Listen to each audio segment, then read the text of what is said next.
Right, good afternoon, students, and welcome to this mode of interaction as far as the course is concerned. We have just finished with the mid-semester and examinations, and so we continue with our course. The next unit we want to discuss concerns motor learning concepts. There are certain concepts, some beliefs, which bind motor learning, and one of them, for me, is the understanding of the motor task. Understanding of the motor task. First of all, the understanding of the motor task must come from you, the teacher. You, the teacher. And as teachers of physical education, we don't create motor tasks. When I gave you the assignment and most of you scored less than 10, because you didn't understand the question. An identified motor task, which is the syllabus. It's already identified for you as teachers. So as teachers, we need to be home with the teaching syllabus, based on which we draw our weekly scheme. Right. So understanding the task means that you as the teacher, you must know exactly what is expected of you as far as the syllabus is concerned. And remember, looking at the syllabus, there are set objectives within the syllabus for you to follow. Unfortunately, my observation over the years is that most of you as teachers at that level don't seem to read the syllabus. Some of you don't even I start to be correct. I think most of you haven't seen the syllabus for a long time. You all rely on what is in the system. That is wrong. You are entitled to a copy of the latest syllabus based on which you prepare your lesson notes. So understanding the task means you have to understand what is expected of you in the syllabus, based on which you write your lesson notes. Remember, whichever university that you attended or you are attending, the import is to open your mind so that when you go, you now practicalize. So you cannot be given everything in the university, and therefore be informed that most of the work that you are supposed to do to show that you're a good teacher is based on what you do outside, not what you have been taught here. You're only prepared to go and meet the challenges and be able to overcome them. So get the syllabus, read and understand. In there, you either have gymnastics, athletic skills, games and sports, and some other activities. And for that matter, you need to know what it is. In order to know what it is about, you need to read, go over the lecture notes that you have been given here, and also expand by visiting other authors' literatures as well as the net. Learning is even made very easy these days. You go to the net and just Google the teaching of the serve, tennis serve in volleyball. And there are options for you to adapt, based on which you can now prepare your lesson notes. You don't have to be a master. You don't have to be a very good volleyball player in order to teach volleyball, the volleyball skills well. You don't have to be a very good handball player in order to teach handball skills. But the methodology is the most important thing. And in order to come out with a good methodology, you need to understand the skill. And understanding that skill is what we talk of as understanding the task. So the first onus is on you as the teacher. The second aspect is the learner understanding the task. Of course, the learner comes with very little knowledge about what you're supposed to teach him or her. And therefore, you will have to create that image, the picture of the task in the mind of the learner. And that is why in our lesson notes, we have set induction. Unfortunately, instead of opening the children's mind to the task ahead, we tend to ask them irrelevant questions. For example, you want to teach, let's say, the push pass in hockey. Then you start asking them questions like, yes, name any game that you know. The children can spend hours naming the game without naming hockey. But you can go straight away to bring their minds to the game hockey.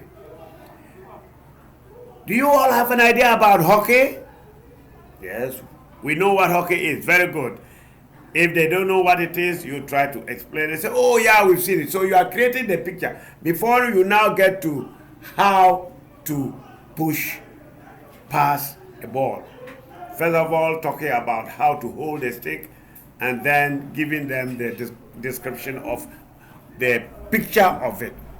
You also can create that image by showing them a film or a video or even a picture. If you are in a village, my village like Kusele, where you are not privy to the projector and that sort of thing, you can use common drawings.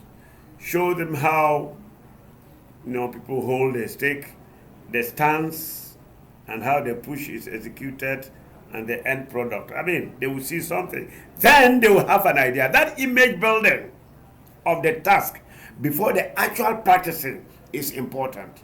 And when you do that, once children understand the task, then teaching is half done.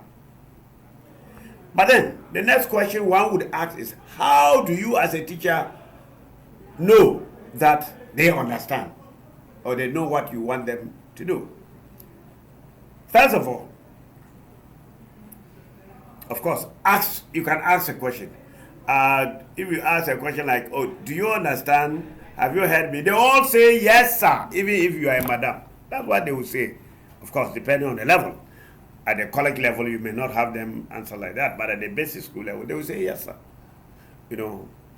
But the import here is that try to probe their minds. Try to probe their minds. And one of them is asking one of them to explain what you have just told them. What is it that you want to do? A simple question like, yes, today what skill is it that we want to learn? Yes. Then someone say, oh, it's the push pass. The push pass in hockey. Yes. Who can tell me one of the ways of doing it? Yes. How do you hold the stick? Yes. Can you demonstrate? Then, whilst one or two are answering these questions, the others are also building their images towards the skill.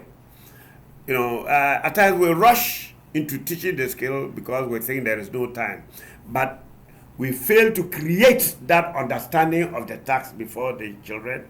And so for that matter, at the end of the day, we saw some of them just go and do it the way they think they should do it, which is not correct. So it is important for you, the teacher, to help the learner to establish that image of the task. And, if possible, go through the verbal aspect of it and the mental aspect of it before they are put into the practice of the task. One caution. Don't give too many instructions. Too many. Be very simple with the explanation of the task. Be short with a few of questions you want. And then demonstrate, which is part of showing them the image. And once you demonstrate, then you can be sure that the children, but the demonstration then must be a correct one. If you are not very good in the skill, then you need to practice how to demonstrate it. And if you're able to demonstrate it well, then when you come for the class, you'll be able to do it well. But don't overdo it. Don't overdo it. Just do it once or twice and then let them perform. For as long as you have created the image, that information, remember the processing system we talked about earlier, the input fundamentals, right? The input, the mental processing, the decision making, and motor programming. So the motor programming now will come in when you start the practical aspect of it. This is what we mean by the task. So the understanding of the task is on you, the teacher. If you don't understand it, learn it, acquire it very well before you go to teach. And then help the children to understand the task. And in helping them to, you can use the transfer of learning. The transfer of learning, some already known skills or skills that you have taught them, you can liken it to the skill that you now going to teach, and it will brighten their chances of picking up the skill quickly. And you'll be surprised that at the end of the day, your lesson will be as successful as you expect. The other one, the next concept, is the nature of the skill.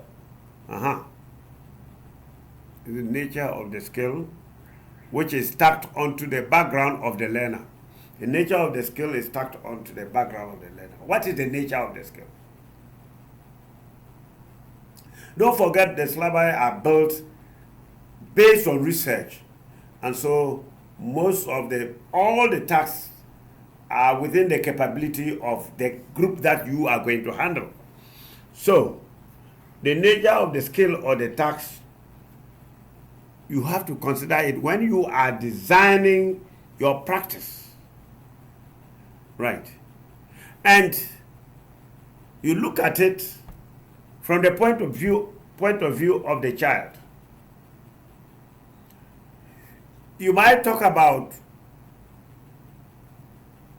a complex skill and a simple skill, right? Don't be so fussy about gross and whatever. No. Here, we're just looking at the simple, from the simple phase of simple and complex. So you will ask yourself, what is a simple skill? A simple skill is, or a simple task is one that the child can perform easily. That the child can perform easily within a short time. Right. So it is from the viewpoint of the learner, not you, the teacher. You don't decide that the skill is simple. It is the ability of the child or the learner to perform it easily without difficulty and within a short time. That you can say, oh, it's a simple skill. On the other hand, the complex one is the one that the child will find it difficult to perform, that the level of difficulty is higher and takes a longer time to acquire it. So that makes it complex. So once you are the teacher and you are able to understand that, oh, from the viewpoint of the learners, this particular skill is simple for them, you now have to apply the correct methodology in teaching the simple skill, to overcoming the simple motor task. What is that simple motor task? The one you have in the syllabus, you just introduce and they are able to perform. Then you know the approach to it. 1, explanation. 2, demonstration. And that's it. That's the method you use. You explain and demonstrate and allow them to perform. Let them imitate what you have demonstrated. The mistake most teachers make is that while demonstrating, they talk. Scientifically, it's not the best, because at that level, some children hear better others see better. But then when it comes to the performance, there is a contradiction. Why do I say so? If you are talking, the child finds it difficult to coordinate what the child is seeing, what he or she is seeing, and what you are doing. You know, sight and talking. So he's watching you perform, and at the same time you are talking. So the concentration is divided. Should he listen to you and ignore the demonstration, or look at the demonstration and ignore the talking? So the ideal way for us is do the explanation, and after that give what we call silent demonstration, drawing their attention to the major points of what you want them to see. Don't just say, watch me and perform. Watch the way I bend my legs, and then you demonstrate, right? Now watch how I fold my arms to receive the ball, then you demonstrate. And let them practice. Simple. The other one is the complex one. And the complex one, the approaches are actually two. We have the chaining and the shaping. The chaining, as the name purports, if you see a chain, it has rings, joints. Because it's complex, you break the skill down into units and handle unit by unit, and you join them. For example, you cannot just go straight and demonstrate how to put the shot and say, okay, now go pick the shot and then release. No.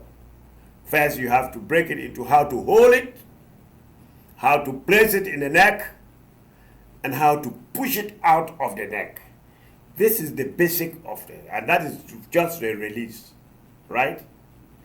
And then you go to introduce the stance, where they can stand, power position, and then release, and you introduce the glide, power position, and release. So you take bits or parts of the major complex skill, teaching them separately and joining them together. That is why it is called chaining.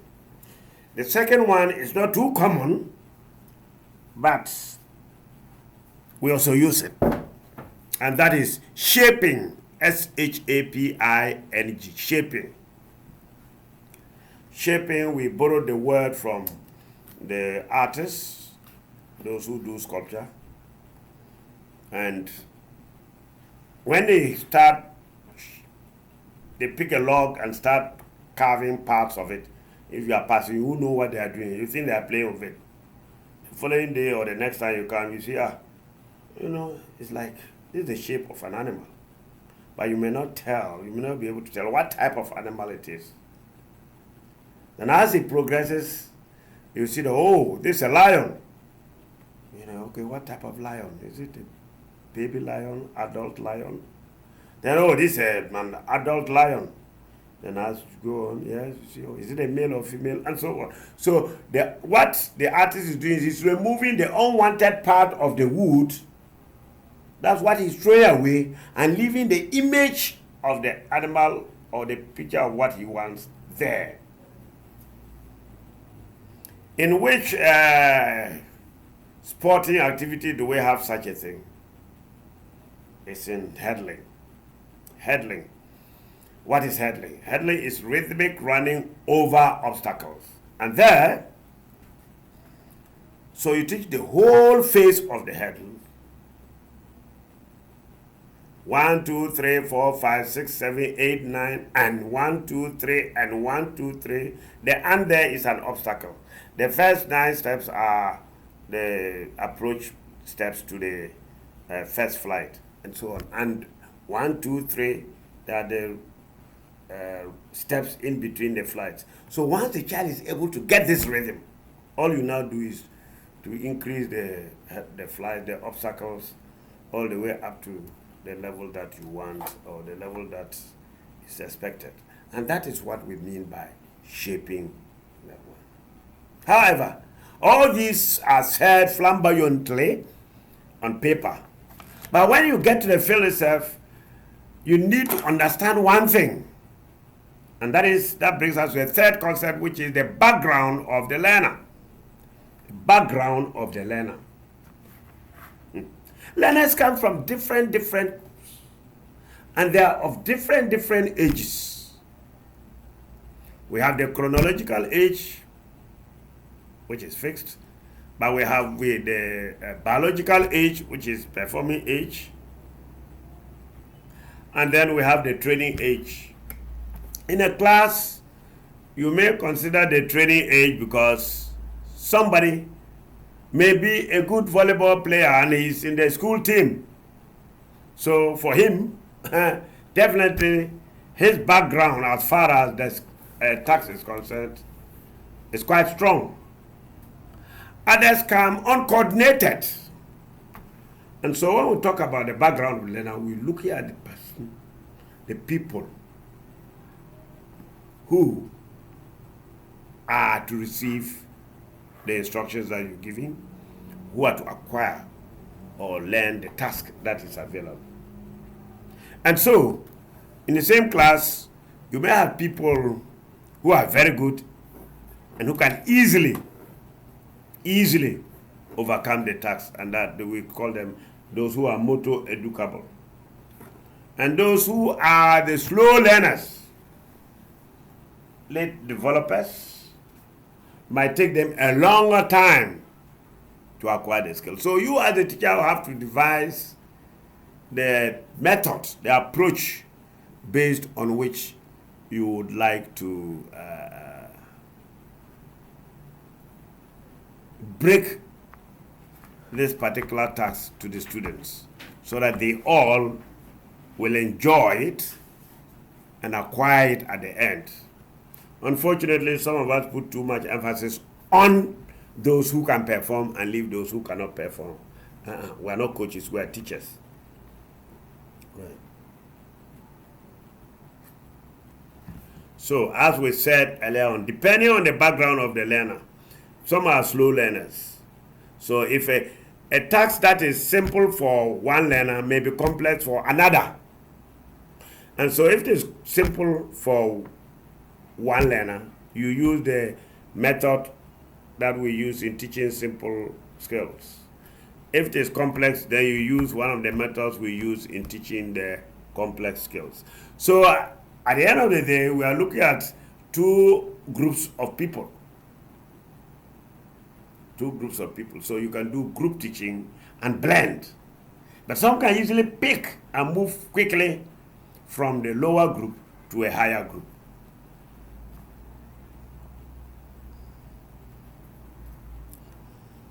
So another point is that irrespective of which method you are using, progression is very important. So you need to think about how to structure the task in such a way that you can move from one stage to the other. No matter how simple it is, you can make it a little bit difficult. A little bit challenging, not difficult, a little more challenging to the learner, and as they improve. And I always use this example. That is, in volleyball, you are teaching them how to serve the ball over the net, whether underarm, using the underarm service or the overhead service. I have three classes, class 1, P1, P2, P3. The P1 are those in the front court. The P2 are those in the middle of the back court.